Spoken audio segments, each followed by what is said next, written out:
Hello, and welcome to the Dr. Nurse Mama Show, prescribing hope for healthy families here on American Family Radio. Here's your host, Professor, Pediatric Nurse Practitioner, and Mom of Four, Dr. Jessica Peck. Well, hello there, friends. Welcome, welcome. I'm so glad you are here at the beginning of another week. Can you believe we are at the 15th week of this year? I don't know about you, but it is going fast for me. I feel like time is just moving by. I can't believe we're already past Easter and we're already well into spring and on our way to summer. And my friends, if you know me well, you know what that means. Yes, that means we're coming closer to Christmas. Did I just talk about Christmas in April? Yes, I did. Am I sorry about it? Not even one little bit. I cannot wait for Christmas, but we will stay in the spring. Don't worry. All of those of you who don't talk about that till after Thanksgiving, deep breaths. It will be okay. But we are talking about 52 habits for healthy parenting. And this week we're going to be talking about giving generously. Now we know that it is more blessed to give than it is to receive. And this week we will be having share-a-thon. So make sure you listen in to hear testimonies of God's goodness and how he has worked through American Family Radio.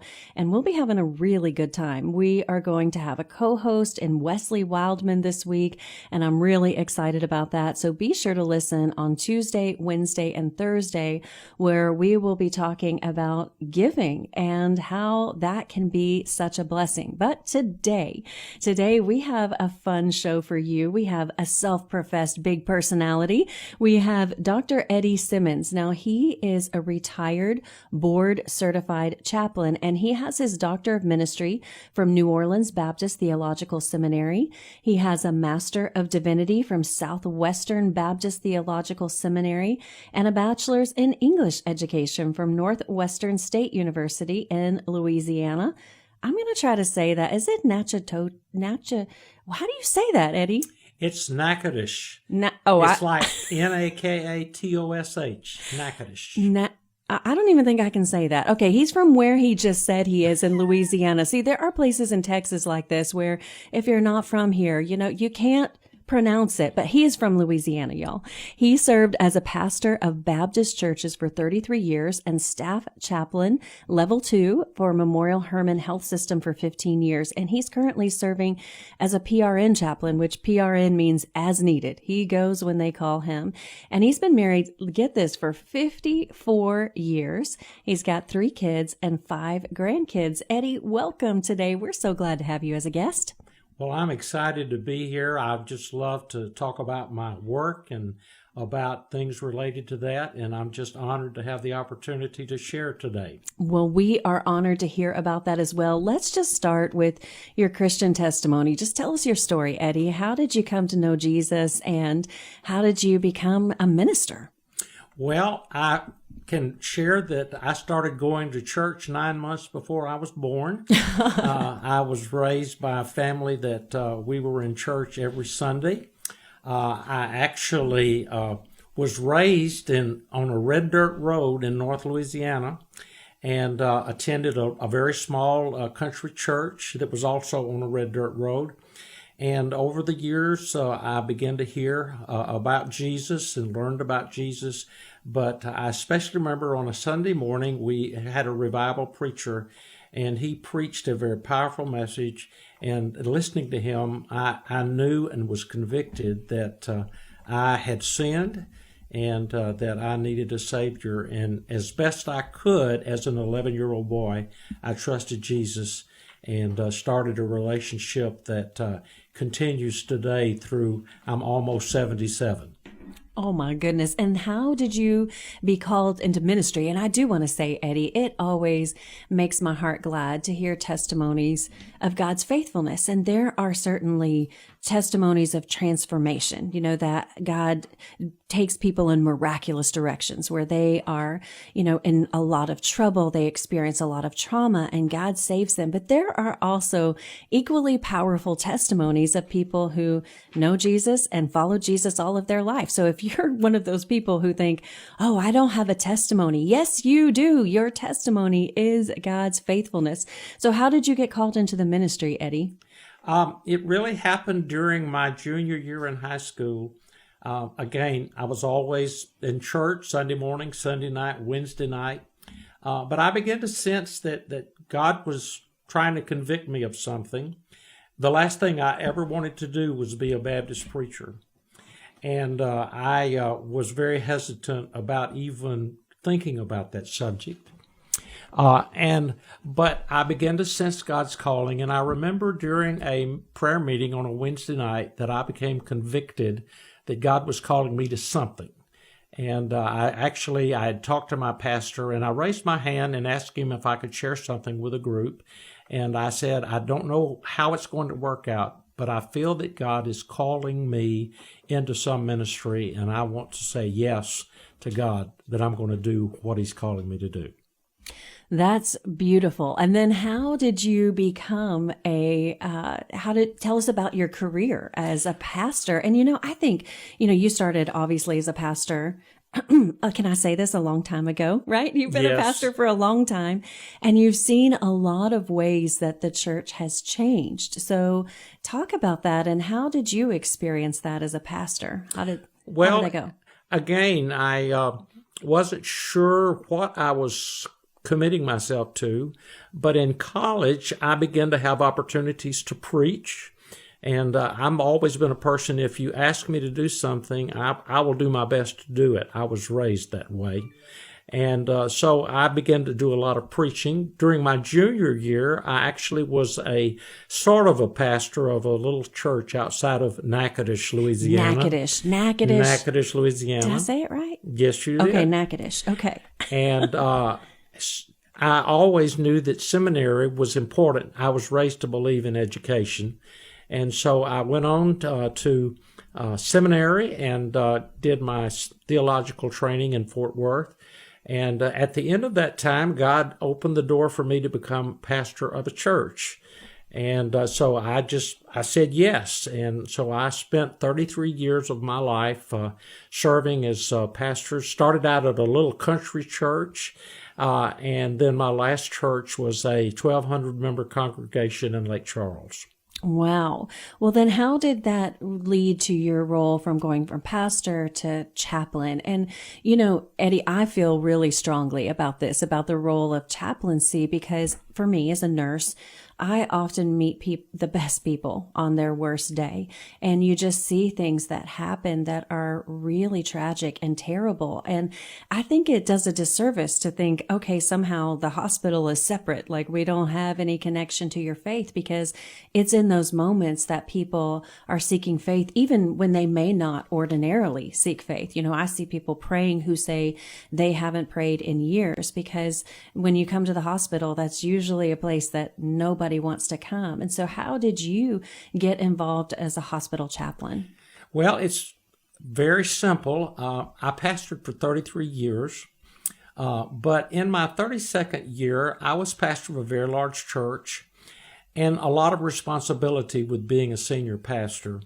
And I found that I was spending a lot more time taking care of the business of the church and dealing with various and sundry issues related to the church. And my heart has always been ministry. And it really was a God moment for me. In the fall of 2005, I came out to Houston. I was in Lake Charles, and I had a meal with a longtime friend of mine who had become a chaplain, and I had a dinner with him. And in the course of visiting with him, I told him of my frustrations and my unhappiness with my current status, and said, I don't know if I can continue to retirement as a senior pastor. And he said, you ought to think about leaving the pastorate and transitioning to hospital chaplaincy. He said, he'd known me. He said, you've always loved hospital ministry, and your reputation in churches were that you were a good pastor for hospital ministry. I had never even thought about becoming a chaplain, but I left there that night wondering if that was a God moment, and it turned out that it was. I went home. I'm going to share a little story about my wife that I won't say much more about. But I went home from that encounter and I asked my wife, I said, what would you think if I were to leave the pastorate and transition to hospital chaplaincy? And I was kind of surprised. She said, well, can you start tomorrow? Oh, wow. I think we were both at a time, we had a great experience, but, and there was a lot to that transition. But that moment of him suggesting that I pursue that, and I've always believed that trying to open doors, and God will open the ones that He has for you to open, and He'll close ones that He's closed quite a few doors in my life. And so He just opened the door for me to make the transition to what's been the last 17 years of my life. 17 years. And, it reminds me of a very well-known and often used verse, but from Proverbs 3, 5, and 6. Trust in the Lord with all your heart. Lean not on your own understanding.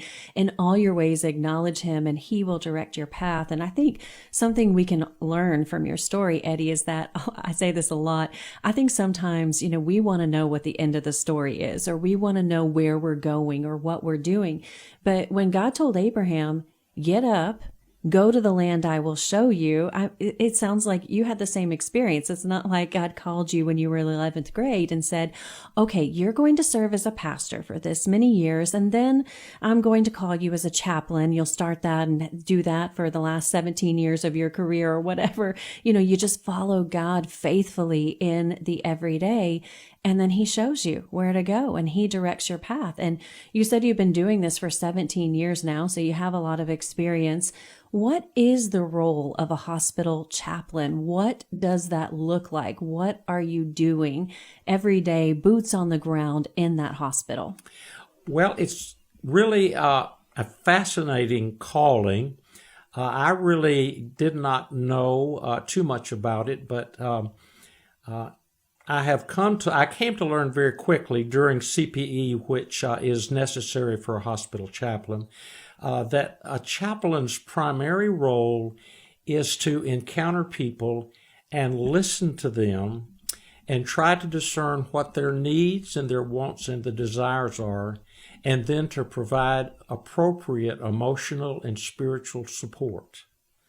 It's to walk alongside of people, oftentimes to walk into the nightmares of life and to meet them where they are and to listen to what is happening in their lives and then to help them to begin to find a way to move forward. So, it's funny. You wouldn't think that nurses and pastors have a lot in common, but we do in a way, Eddie, because we both experience a lot of trauma. We listen a lot. Nurses listen just like chaplains do, just like pastors do. And there's a lot of burnout and a lot of, very difficulty in carrying. I call this a trove of trauma, that I carry around. And I know, Eddie, that you, just like me, you have a trove of stories that no one will ever know but you and God, because you can't share them because of HIPAA violations, or sometimes you just don't want to share them because I think about like my husband, he is very tenderhearted. And if I told him every tough situation that I dealt with, I don't think he would sleep again. He's just not built to have things like that. And it's not lost on me that I think that we see a lot of pastors burning out just with all of that, and a lot of nurses burning out. And so one of the things I talk to nurses about is there's different things that you can do. You can still be a nurse, but maybe change position. And I've just kind of had an aha moment that you did the same thing as a pastor. Like, I still want to serve the Lord, but let me serve in this different capacity. And I really want to get into, we're coming up against a break here, but when we come back, I want to talk about how do you become a chaplain? So if there's people out there listening who think, I'm in the ministry, but this might be something different. This might be a different way to serve. How do we do that? I also want to talk to you about what chaplains do, more about what they do, and how, if someone is in a hospital situation, calling on a chaplain could be a really beneficial thing to do. A lot of times when people go to the hospital, they don't know what to do. Well, they can say, hey, can I connect you to the chaplaincy service? So we'll talk about that when we come back, and we'll talk about giving generously. Eddie's given his time generously in the hospitals, and there's so many ways to give. Stick with us. We'll be right back.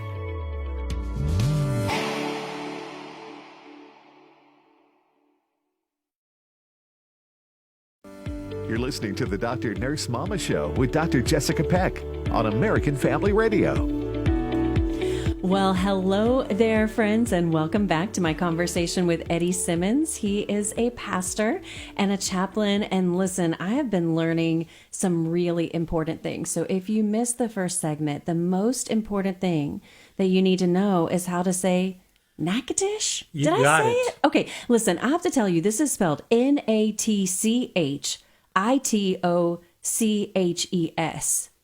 Natchitoches. Okay, all right. I just want to make sure. I just feel personally accomplished, Eddie, that I am learning how to say the names of towns in Louisiana. And everybody from Natchitoches is just laughing at me right now, and that's okay. We're all friends. But Eddie, we've been talking about your journey as chaplain, and I want to talk to you about how do you become a chaplain? So what would that, you talked about some training earlier, and you talked about even different levels of chaplain. You're a level 2 chaplain. Break all that down for us and give somebody a primer to think, they're thinking, maybe I want to do this. What would that look like? Well, chaplains come in all shapes and sizes and flavors. Many people can get into chaplains without the type of what it requires to become what a professional chaplain is.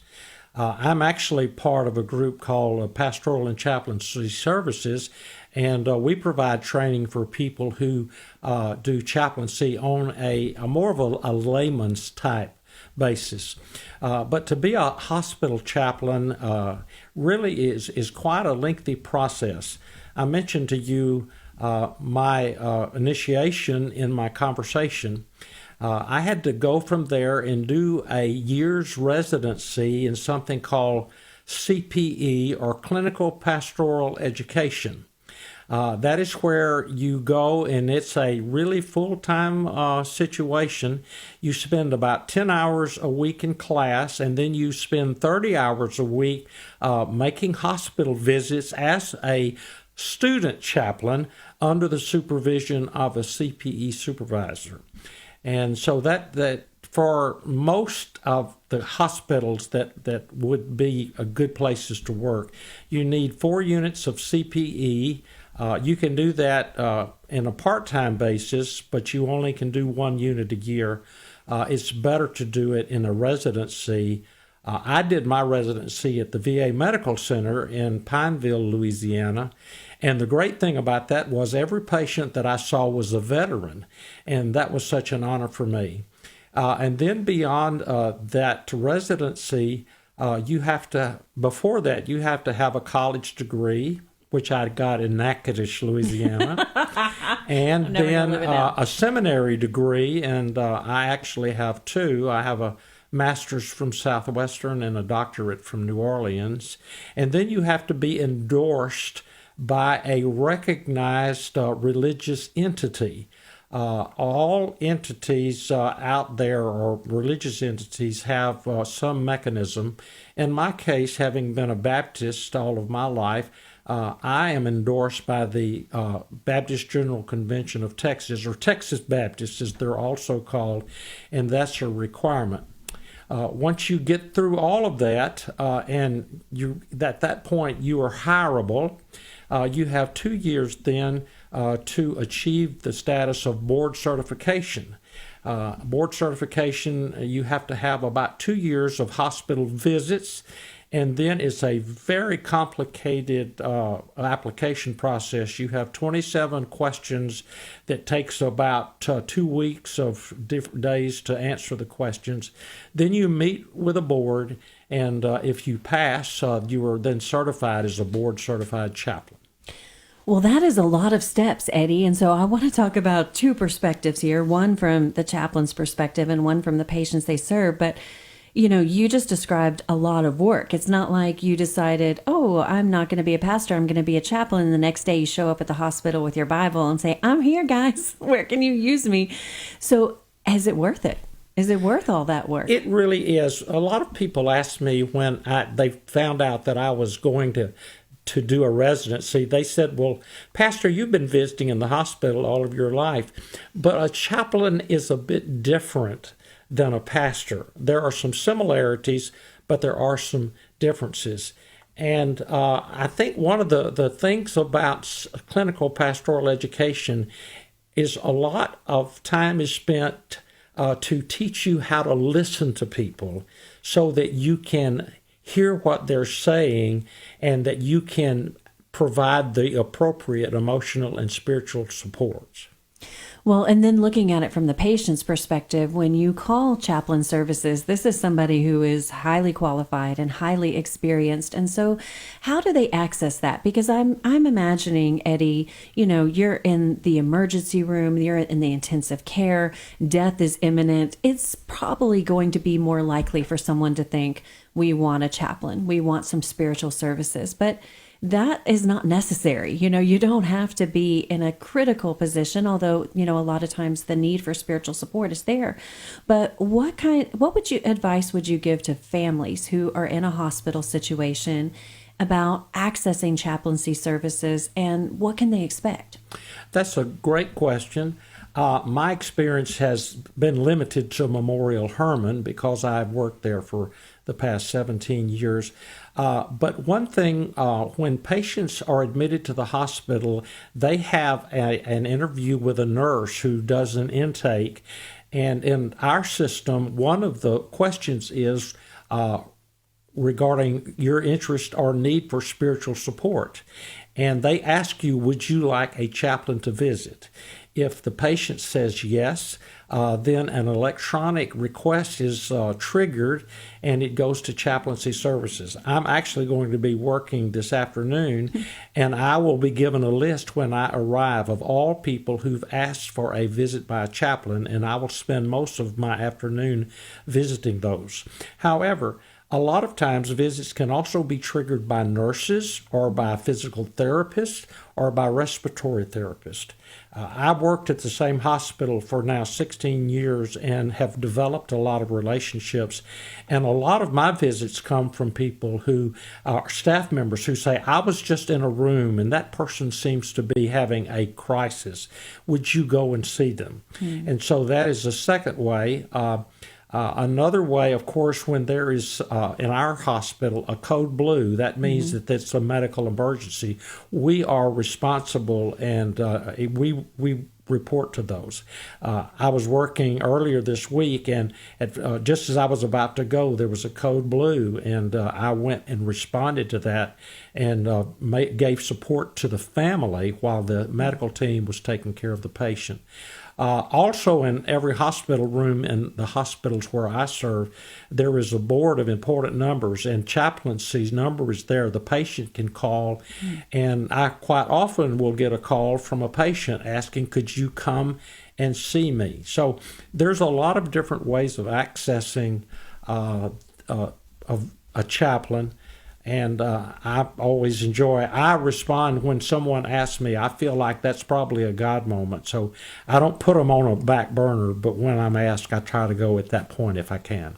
I think that's really important to know that it's easy to access a chaplain, really. You can ask the nurse. A lot of times, just like you said, in hospitals I work at, that number is right there on the board. So don't be hesitant. And I think sometimes I would encourage families to reach out early because you think, well, no, this situation isn't that serious. But I'd say if you're in a hospital, that is not a good position to be in. And you'd be surprised at how much comfort and ministry you can bring to somebody just by having a chaplain, just somebody there to pray with you and to listen to you and to be able to talk, because the care team has different priorities, right? When they come in, I've got to get your medicine, I've got to do your assessment, but the chaplain, your priority is just to be there and listen and care. And I think that's important. You also brought up another important element of this, Eddie, is that you don't always minister to just the patient. You are ministering to the family. So maybe there's somebody in the waiting room who's waiting for news, and that can be scary. How do you minister in those kinds of situations where you're ministering to people who are visiting? Well, When I made the transition, I had a number of people ask me after a year or two if I missed being a pastor, and I said, I don't miss it at all because I'm pastor of a hospital. No. And so much of my ministry has been to families. I tend to be a people person, and oftentimes I sense, as I did yesterday with the Code Blue, I was not in the room, but two family members were sitting in the hallway, obviously family members, and so I approached them, and I was able to talk with them and then to pray with them for the well-being of the patient and stay with them until the patient was stabilized and the doctor came and gave them an encouraging report. Well, and another group that I really want to talk about is the employees. So a lot of times when we think about chaplains, we just think about patients, people who are in a hospital bed. But you have a different kind of patient, I think, Eddie, because we've got nurses and physicians and all kinds of ancillary support services, so many people who work in a hospital. And especially since COVID, we're seeing levels of burnout, levels of moral distress, levels of people wanting to leave the healthcare profession because it's really hard. The hours are long, the demands are high, the pay is low. And I know anybody who's working in a healthcare setting is out there going, yes, exactly this. It costs a lot for our families. We experience things that we can't share with other people, and it is really hard. So how do you minister to employees of that health system? It's really interesting, and I would say that probably 25 to 30% of my ministry is to employees. That much, really? Yes, and again, of course, I stayed at the same hospital for 15 years, and I walked the halls of that hospital constantly and have developed relationships. And many, many times I will have an employee stop me, a nurse or a PCA, or I've even had a doctor stop me, and they were going through a difficult moment, and they asked me, Chaplain, would you pray or would you listen to me? And when those happen, I'm a person, if you ask me to pray for you, I will, but I do it right then. Love it. And I've taken many employees off to the side of the hallway or to a private area and then prayed with them right there. I've also, over the course of 15 years, done marriages for staff members. Oh, I have done funerals for family members of staff members. I recently did a funeral for one of my good friends whose husband died very unexpectedly. And so we chaplains, and again, Memorial Hermann is very much, it encourages us to be very supportive of our staff, and we do that and have a great relationship with all of our staff. Well, you know, Eddie, the show is called Dr. Nurse Mama because I use my professor brain and my hands-on nursing experience and my heart as a mom to be a guide on the side for parents. And what I know is that there are a lot of parents who work in healthcare. There are a lot of parents who are nurses, who are nurses' aides, who are, radiology technicians, and who are even support people and secretaries in hospital settings. And it's a really tough place to get mental health services. We, especially for nurses, I'll say we often treat ourselves as our own worst patients. I'm going around making sure everybody is hydrated, they have good nutrition, that their stress level is low, that the environment is just right. While my environment's terrible and, stressful, and I'm dehydrated and I'm malnourished and I'm stressed, but trying to get access to say, and even sometimes just to say, okay, I want to see a counselor or something like that, that can be really hard. But I want to encourage people listening that this might be a resource for you that you haven't thought about. Because I think, Eddie, it can be easier somehow to call a chaplain to pray for you and to say, hey, I'm struggling and I need help.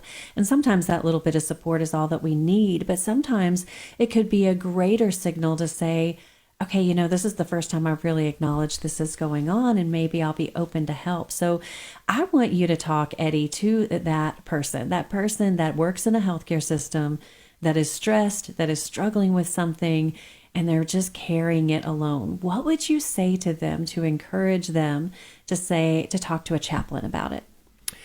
Well, chaplains, again, we're pastors. or ministers, however you might want to describe us. But we are there to listen and to love and to walk alongside them. I have walked alongside so many staff people at Memorial Hermann Southeast, which is where I have been these past 16 plus years.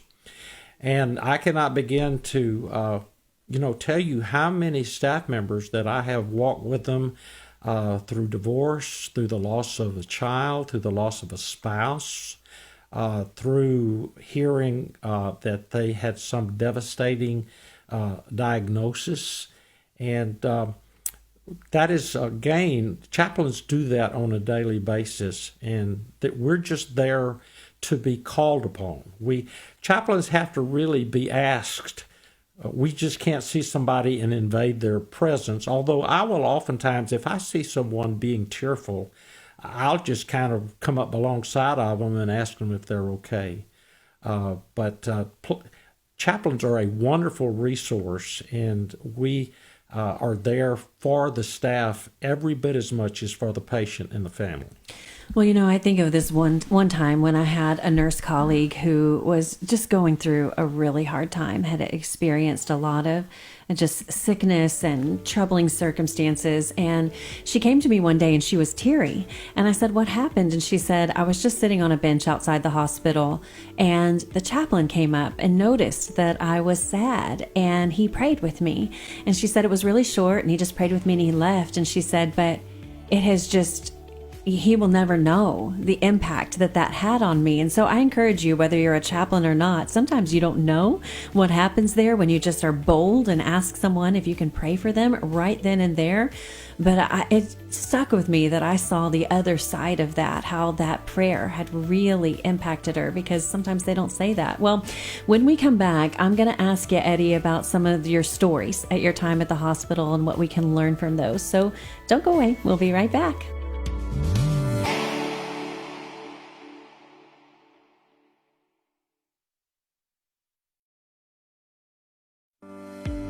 Podcasts of the Dr. Nurse Mama Show are available on the podcast page at afr.net. Now, back to Dr. Jessica Peck on American Family Radio.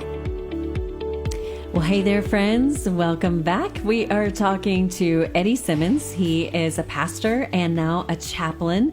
And we've been talking all things chaplaincy and how that really impacts our health. So for me as a nurse, I believe that spiritual health is really, really important. We've got our physical health, of course, but we've got so many different planes of health. We have emotional health and mental health. And our spiritual health is important. And I think we often see a crisis of spiritual health with our crisis of physical health. And, Eddie, I see this a lot, for me working in pediatrics.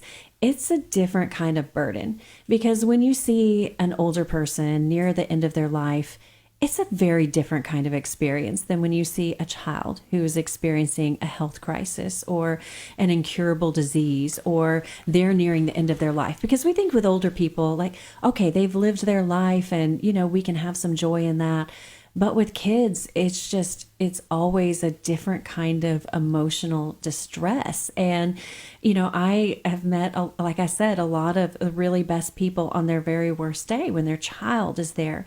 So I want you to talk about children in the hospital and how you minister to those families and your interaction with child life specialists, because I know you have worked closely with them to provide care to families who are experiencing, especially children who are hospitalized. I've been very blessed in the years that I have been at my hospital. We have a child life specialist who is just incredible. Her name is Julie McCarthy. And what we do so often is we partner. We often are called to crises in the emergency room. And these are just the absolute nightmares of life. And many times there are families who there is a child who has died or has been involved in some automobile accident or something, and they arrive with other children. And the moment that I discovered that, I always called our child life specialist. And she and I partnered together. She is incredible with children, which is not my specialty.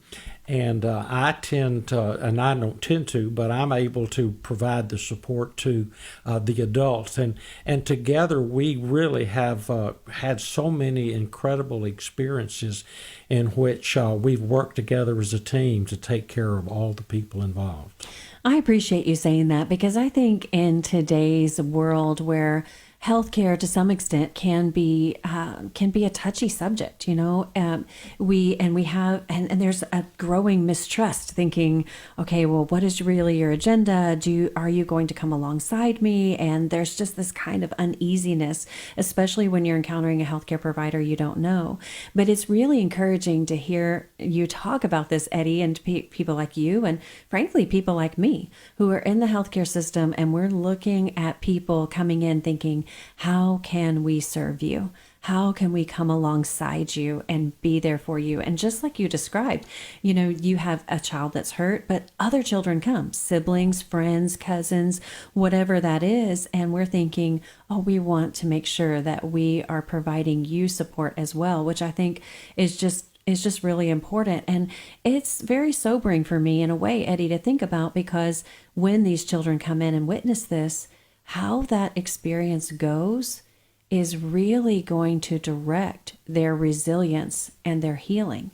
And if it's a traumatic experience, if there's a lot of chaos, if there's conflict, then that can impact how the child sees that experience. But someone like a chaplain or a nurse or someone else coming along, we can really provide comfort in that moment.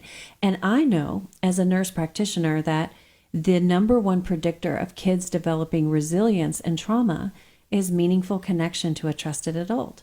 So if you're able to provide spiritual support to an adult in that moment so that they are strengthened to provide support to their child, y'all, this is really important stuff. I mean, we're talking about issues of health crisis and life and death. And so I encourage you to think about those kinds of things. And even if you are visiting someone, I know this has happened to me personally when my husband actually, he went to the emergency room once. We thought he was having a stroke. He had multiple oral surgeries, and he ended up just having Bell's palsy, which I never thought I would thank God for Bell's palsy, but I did.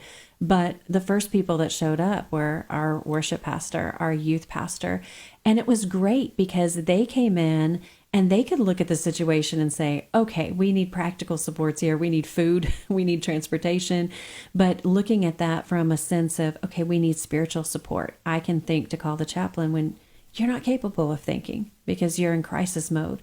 So I want to encourage our listeners to be bold in that. If you are in that situation, if you go to visit someone in the hospital, be bold in asking them, have you accessed chaplaincy services, or what kind of spiritual support do you have? Can I call your pastor? Can I call your priest? Can I call someone to give you spiritual support? I really encourage our listeners to be bold in that and to ask, because it can be something that can be really life-changing. Well, Eddie, I want to hear about some of your experiences. Can you share a few stories that would illustrate to us the importance of chaplaincy and what you've learned from that? Yes. I thought I could tell you 100 stories. I bet. But I thought, just to categorize a couple, one of my most powerful encounters as a chaplain, I was called upon by staff and informed that we had a patient who had just been informed. She was a fairly young lady, and she had been informed that she had a devastating cancer, and that without treatment, her life expectancy was months. And on the other hand, if she went through a regimen, which was going to be a very, very horrible procedure and process, that she would probably only add 2 to 3 years of her life. Wow. And so I was called into that, and chaplains do not go in to give advice. That is not our calling. We go in to walk along with people, to listen to people, and try to help them to make good decisions. And we must have talked for about 30 minutes, and her struggle was, I really do not want to undergo this horrific treatment. But I have a 4-year-old daughter, and if I do not, I'm afraid that she will never remember me. And she talked, and I listened and reflected a couple of times. And after about 30 minutes, I said to her, I said, I think I'm hearing that you know what you want to do. And she said, yes, I want my daughter to be able to remember me. Oh, my goodness. And I just left that room that day so fulfilled, because I had not told her what she should do, but I had helped her to identify what she wanted to do, and she was willing to pay the price to have that happen. I had a couple of interesting incidents. One involving a marriage. I was called to the ICU one day and discovered that the groom, during the wedding ceremony, before the wedding was done, had a heart attack. Oh, my. And the wedding did not get finished. And I was called to the room, and they asked, could there's any way that I could help them? And I said, do you have a valid marriage license? And they did. And so I performed a wedding ceremony there in the ICU room.